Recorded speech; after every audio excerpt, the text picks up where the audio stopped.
Ledang bukan sekadar legenda puteri seperti yang kita dengar sejak kecil.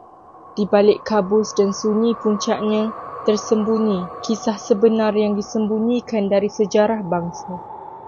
Gunung Ledang pernah menjadi mercu tanda penting dalam jaringan perdagangan emas dan rempah dunia lama.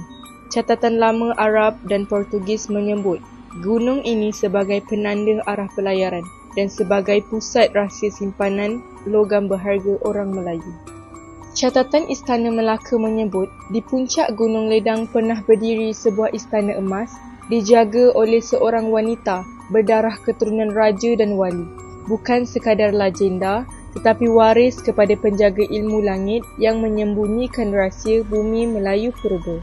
Di perut Gunung Ledang dikatakan wujud terowong bawah tanah, tempat menyimpan senjata, naskah rahsia dan catatan ilmu yang hanya difahami oleh penjaga istana dahulu.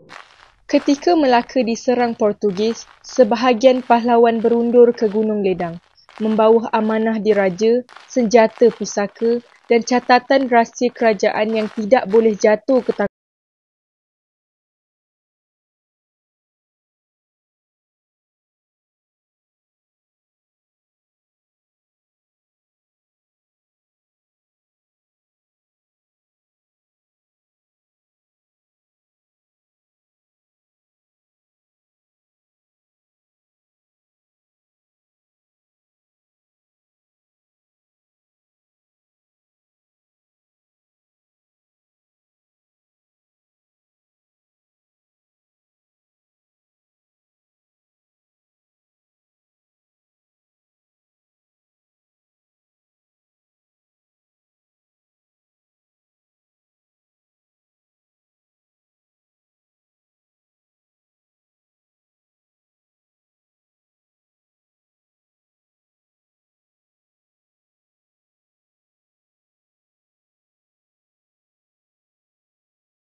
Dan di bumi ini ada tanda-tanda bagi orang yang yakin. Surah Az-Zariyat ayat 20. Semoga setiap rahsia yang tersimpan menjadi cahaya yang menguatkan iman dan mengingatkan kita bahawa sejarah bangsa ini bermula dengan doa.